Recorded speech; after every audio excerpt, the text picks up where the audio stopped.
শুরুতেই জানিয়ে দিচ্ছি কুয়েতের নাগরিকত্ব সম্পর্কিত একটি আপডেট। নাগরিকত্বের ব্যাপারে স্বরাষ্ট্রমন্ত্রী শেখ ফাহাদ আল ইউসুফ জানিয়েছেন যে সংবিধানের ৮ নম্বর ধারা অনুযায়ী যে সকল ব্যক্তিদের নাগরিকত্ব বাতিল করা হয়েছে, যাদের মধ্যে নারীরা রয়েছে, তারা যদি কোনো পেশার সাথে জড়িত থাকে তাদের কর্মের উপর কোনো প্রভাব পড়বে না। শুধুমাত্র তাদের পাসপোর্ট রিভোক করা হয়েছে। তবে যে সকল ব্যক্তিরা জালিয়াতি করে নাগরিকত্ব পেয়েছিল তাদের বিরুদ্ধে কঠোর আইনি ব্যবস্থা নেওয়া হবে। এবং তিনি আরও বলেছেন যে 1970 সালের পর যারা নাগরিকত্ব পেয়েছে তাদের ব্যাপারে এই আইন প্রযোজ্য, এবং 1970 সালের পূর্বে যারা কুয়েতি নাগরিকত্ব পেয়েছে তাদের ক্ষেত্রে প্রযোজ্য নয়। এবারে জানিয়ে দিচ্ছি কুয়েতের মসজিদগুলোতে নতুন নিয়মের আপডেট। 1 জানুয়ারি 2025 তারিখ থেকে এই নিয়ম শুরু হবে।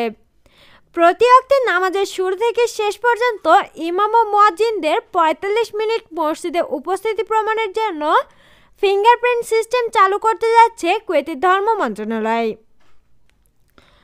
অন্যদিকে সময়ের দাবি দ্রুত এমআরপি পাসপোর্ট রিনিউ কার্যক্রম চালু করা হোক কুয়েতে অবস্থানরত প্রবাসীদের জন্য। আবারও সচল করা হবে এমআরপি পাসপোর্ট রিনিউ কার্যক্রম।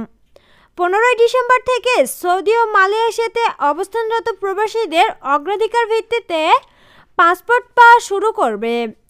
তারপর চাহিদা অনুযায়ী অন্যান্য দেশগুলোতেও এমআরপি পাসপোর্ট দিবে। বিড়ম্বনা থেকে মুক্তি পেতে যাচ্ছেন প্রবাসীরা। এবারে জানিয়ে দিচ্ছি কুয়েতস্থ বাংলাদেশ দূতাবাস হতে জানানো হয়েছে যে দূতাবাসে বেশ কিছু পাসপোর্ট তৈরি হয়ে রয়েছে। যারা পাসপোর্ট বানাতে দিয়েছিলেন যোগাযোগ করতে পারেন। পাসপোর্ট ডেলিভারির সময় হলো দুপুর 1টা থেকে বিকাল 3টা 30 পর্যন্ত। এবারে জানিয়ে দিচ্ছি আজকে কুয়েতের সর্বশেষ কারেন্সি হলো কুয়েতি 1 দিনারে বাংলাদেশি টাকায় 403 টাকা প্লাস, আর এটি আমূল্য এক্সচেঞ্জ রেট অনুযায়ী দেওয়া হচ্ছে। এছাড়াও বিভিন্ন এক্সচেঞ্জে বিভিন্ন রকমের প্রাইস দেওয়া রয়েছে। সম্মানিত ভিউয়ার্স, এই ছিল আপডেট খবর প্রবাসের সর্বশেষ আপডেট।